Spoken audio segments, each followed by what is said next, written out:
Good morning dear students. मैं धर्म सिंह मीणा आपके अपने चैनल डीएसएम क्लासेस पे, और अपन देख रहे थे केमिकल बॉन्डिंग। और केमिकल बॉन्डिंग में अपन ने फेजांस रूल जो है उससे रिलेटेड कुछ चीज़ें देख ली थी, और आज अपन उसको थोड़ा और आगे बढ़ाएंगे। आज अपन बात करेंगे एक्सेप्शंस ऑफ सॉल्युबिलिटी, विलेयता के बारे में अपन बात कर रहे थे।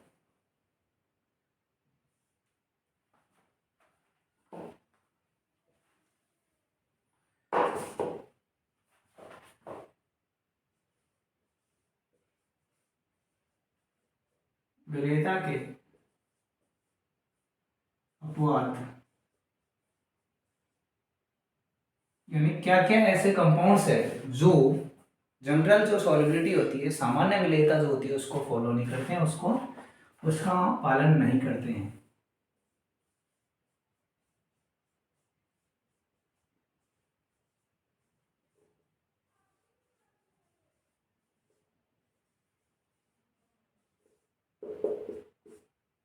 एक्सेप्शंस ऑफ सॉल्युबिलिटी यानी विलेयता के कुछ अपवाद होते हैं जो अपन फेजर्स रूल्स के अकॉर्डिंग या फाइंस नेम के अनुसार समझ सकते हैं कि किस तरह से वो विलेयता को नियमों को नहीं मानते हैं या उन पर विलेयता के नियम नहीं लगते हैं। जैसे सबसे पहले अपन बात करें बेरिलियम के हैलाइड्स की। सबसे पहले अपन बात करते हैं बेरिलियम के हैलाइड्स की। तो फर्स्ट है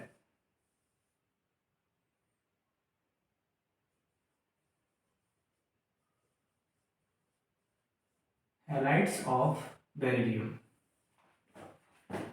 यानी बेरिलियम के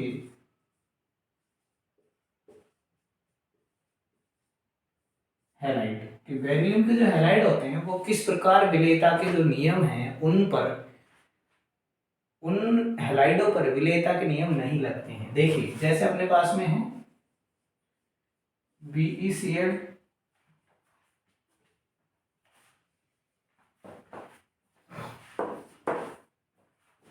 BeF2 बेरिलियम फ्लोराइड, उसके बाद में है बेरिलियम क्लोराइड, उसके बाद में है बेरिलियम ब्रोमाइड, उसके बाद में है बेरिलियम आयोडाइड।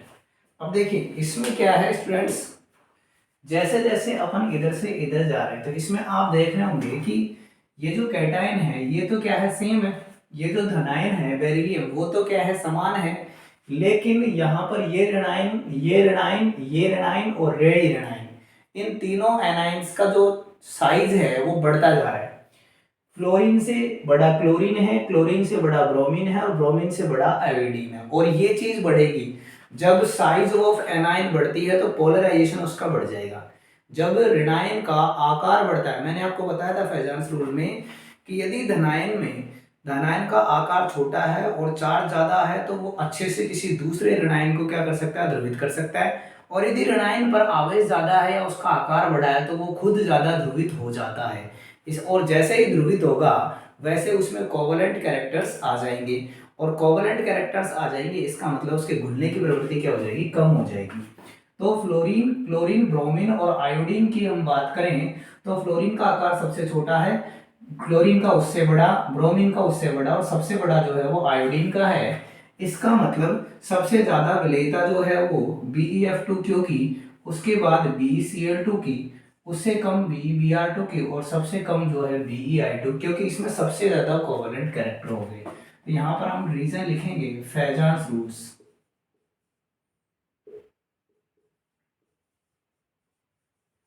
किसके अकॉर्डिंग हो रहा है ये काम, फैजान के रूल के अकॉर्डिंग। अब यदि हम दूसरा एग्जांपल लेते हैं तो वो लेते हैं सिल्वर के फ्लोराइड, सिल्वर के हैलाइड। क्या लेते हैं हम, सिल्वर के हैलाइड। तो सेकंड ले सकते हो आप,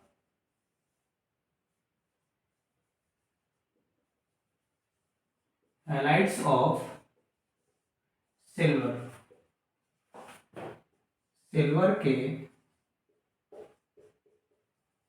हैलाइड। तो सिल्वर के हैलाइडों में देख लीजिए,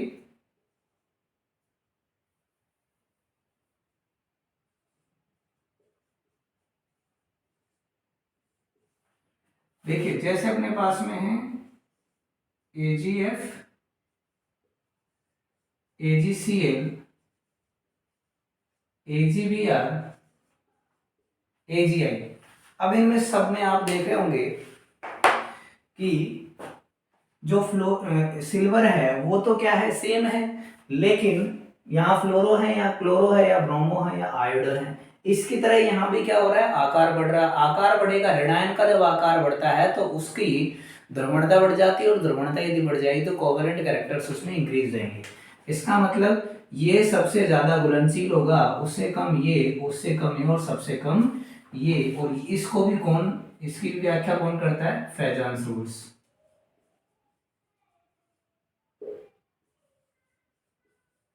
इसकी भी व्याख्या कौन करता है, फैजान नियम। तो आप लोगों को फाइनेंस नियम, तो आप लोगों को ध्यान रखना है कि बेरिलियम के हैलाइड हो चाहे सिल्वर के हैलाइड हो, दोनों में ही जो साइज होती है एनायन की, वो यहाँ पर क्या कर रही है, हमको इनकी विलेयता को अच्छे से समझा पा रही है।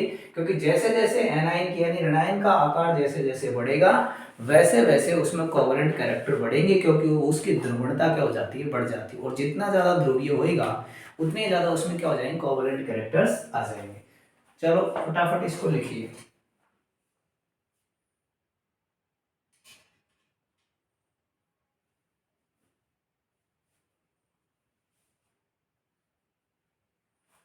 अब अपन बात करते हैं, तीसरा एक्सेप्शन क्या है,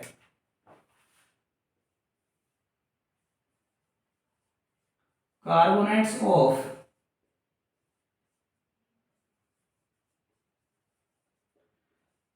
अल्कली मेटल्स। जो अल्कली मेटल्स होती है, क्षारीय धातु होती है, क्षारीय धातुओं के, क्षारीय धातुओं के कार्बोनेट। तो क्षारीय धातुओं के जो कार्बोनेट होते हैं वो किस प्रकार इस बात को चलाते हैं, देख लीजिए। यहां पर जैसे अपने पास में है LiCO3 होल ट्वाइस, उसके बाद में Na2CO3 होल ट्वाइस, सॉरी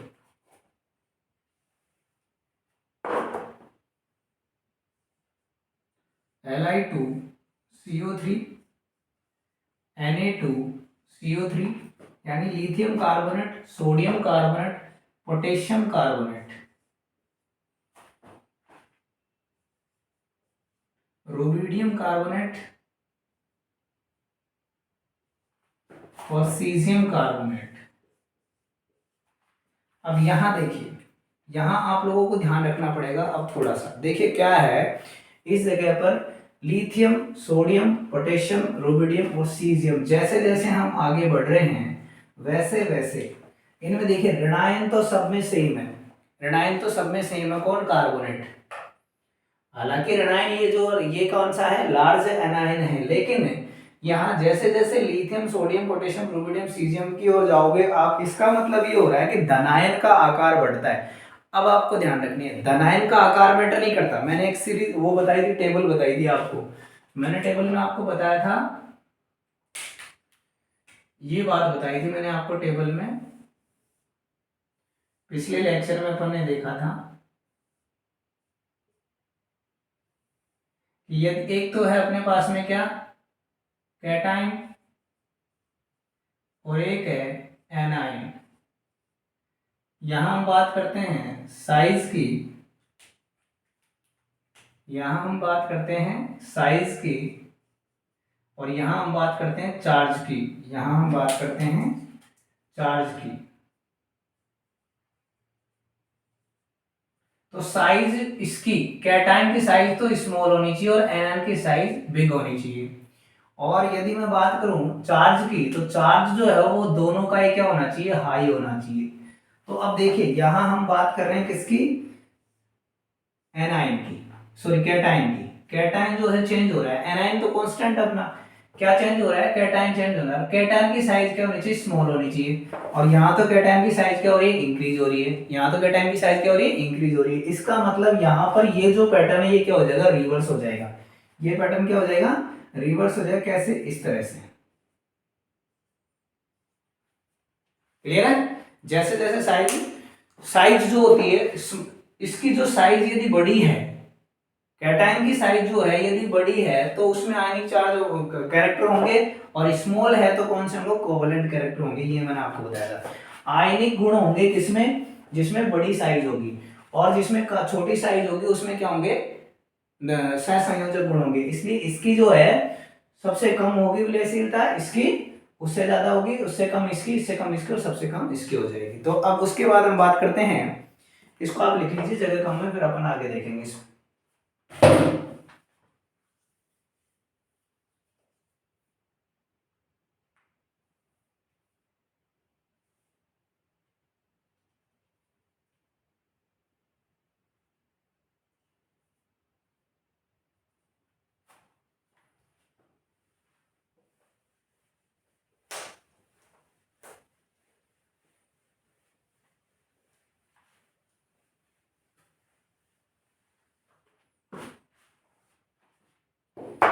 अब हम बात करते हैं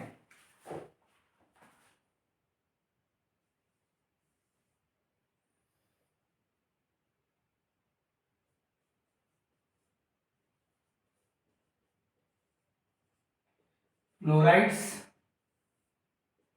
व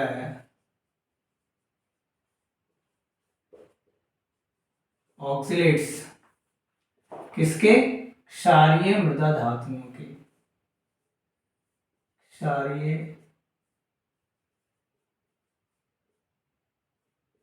मृदा धातुएं। फ्लोराइड्स और ऑक्सीलेट्स जो है वो हमको ध्यान में रखने। तो फ्लोराइड्स क्या हो सकते हैं, देखो जैसे BeF2 हो गया, MgF2 हो गया, CaF2 हो गया, SrF2 हो गया, BaF2 हो गया। इसी तरह मैं ऑक्सीलेट्स की यदि बात करूं तो BeC2O4, MgC2O4, CaC2O4, strontium oxalate and barium oxalate. ठीक है, अब इनमें सब में देखो, अब इसमें क्या हो रहा है, समझो इस बात को। यहां इसमें ऋणायन क्या है, समान है, और इसमें भी क्या है, ऋणायन समान है, चेंज नहीं हो रहा। लेकिन इसमें आकार धीरे धीरे क्या हो रहा है, बढ़ रहा है, और इसमें भी आकार क्या हो रहा है, धीरे धीरे बढ़ रहा है। किसका, धनायन का। और धनायन का आकार जो होता है वो विलयता के क्या हो जाएगा, व्युत्क्रमणापति हो जाएगा, क्योंकि ध्रुवण क्षमता घट जाएगी उसकी। धनायन का आकार छोटा होने के बजाय बड़ा होने के, तो इसका मतलब यहाँ पर भी क्या हो जाएगी चीज कुछ इस तरह से।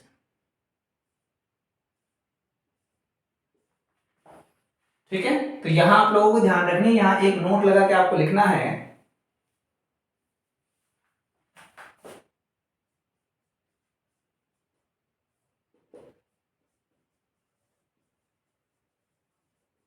हाइड्रेट एनर्जी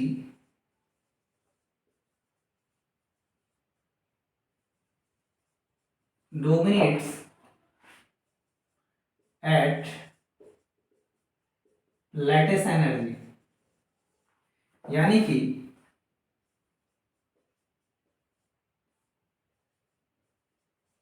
जालक ऊर्जा पर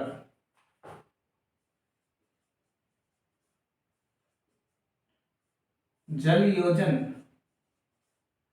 ऊर्जा प्रभावी होती है। ये चीज आप लोगों को ध्यान में रखनी है। इन दोनों में जो रीजन है, उनमें तो क्या था रीजन, फैजान्स रूल्स, और इन दोनों में जो रीजन है वो ये है। ठीक है, तो ये अपने जो फैजान्स रूल था उससे रिलेटेड कुछ चीजें थी जो आप लोगों को आनी चाहिए। आपको ये सारे नोट्स बनाने हैं, वीडियो को लाइक करना है, शेयर करना है, और चैनल को सब्सक्राइब करना है। Thank you.